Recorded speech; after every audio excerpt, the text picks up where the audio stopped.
আমরা মনে করলে বাসের ব্যারিকেড ভেঙে ঢুকতে পারতাম। বামপন্থীকে ভয় পেয়েছে এই রাজ্যের পুলিশ প্রশাসন, তাই এত বড় ব্যারিকেড করে রেখেছে। বাম শ্রমিক সংগঠন ও জেল ভরো আন্দোলনে ধুমধুমার কাণ্ড নদিয়া কৃষ্ণনগরের জেলা শাসক দপ্তরে। দফায় দফায় কৃষ্ণনগর পুলিশ প্রশাসনের সাথে রীতিমতো ধস্তাধস্তি কর্মীদের সাথে। বাসের ব্যারিকেডের ওপরে উঠে ফ্লেক্স ও ব্যানার ফেস্টুন টাঙিয়ে বিক্ষোভ দেখাতে শুরু করে বাম শ্রমিক সংগঠনের কর্মীরা। নেতৃত্ব দেন জেলার বাম শ্রমিক সংগঠনের শীর্ষ নেতৃত্ব। পরিস্থিতি সামাল দিতে হিমশিম খেতে হয় পুলিশ প্রশাসনকে। সোমবার নদিয়ার কৃষ্ণনগরে আইন অমান্য কর্মসূচিকে কেন্দ্র করে ধুমধুমার পরিস্থিতি তৈরি হয়। বাম শ্রমিক সংগঠনের সদস্যরা কৃষ্ণনগর শহরে মিছিল করে জেলা শাসক দপ্তরে প্রবেশ করতে চায়। তার আগে বাসের ব্যারিকেড এবং লোহার পুলিশি ব্যারিকেড দিয়ে ঘিরে ফেলা হয় জেলা শাসক দপ্তর। শ্রমিক সংগঠনের সদস্যরা ভেতরে ঢুকতে গেলে বাধা দেয় পুলিশ। এরপর শুরু হয় পুলিশের সাথে বচসা।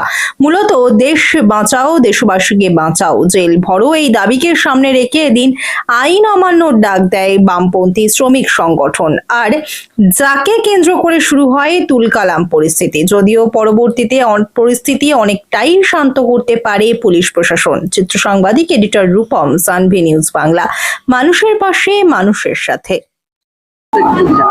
গতকাল ভারতবর্ষের স্বাধীনতা আন্দোলনের ভারত ছাড়ো দিবস 9ই আগস্ট। সেদিন গোটা দেশ ব্রিটিশের বিরুদ্ধে, ব্রিটিশের অত্যাচারের বিরুদ্ধে ভারত ছাড়োর ডাক দিয়েছিল। স্লোগান ছিল করেঙ্গে ইয়ে ম্যাঙ্গে। যেহেতু রবিবার ছিল, আজকে ভারতবর্ষের সমস্ত ট্রেড ইউনিয়ন, সংযুক্ত কিষাণ মোর্চা, ক্ষেত মজুর সংগঠন এবং বস্তি সংগঠন সহ সবাই এই আন্দোলনের ডাক দিয়েছে। সমকরের বিরুদ্ধে, ন্যূনতম মজুরির দাবিতে, ঠিকা প্রথার দাবিতে, সমকরের সমবেতনের দাবিতে, ক্ষেত মজুরের মজুরির দাবিতে এই আইন অমান্য হচ্ছে।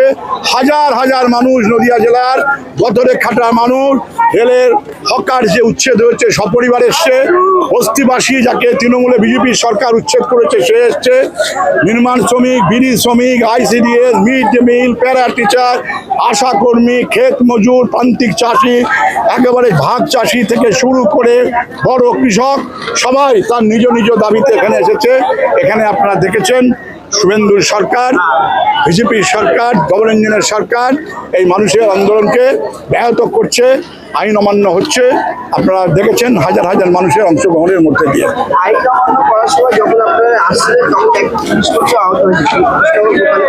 আমাদের বহু মানুষ এই মুহূর্তে সারা দেশ আক্রান্ত হচ্ছে। আমাদেরও এই মুহূর্তে আমার কাছে খবর গোটা 5-6 আক্রান্ত হয়েছে, হতেই পারে। অনেকে ব্যারিকেড থেকেও পড়ে গেছে।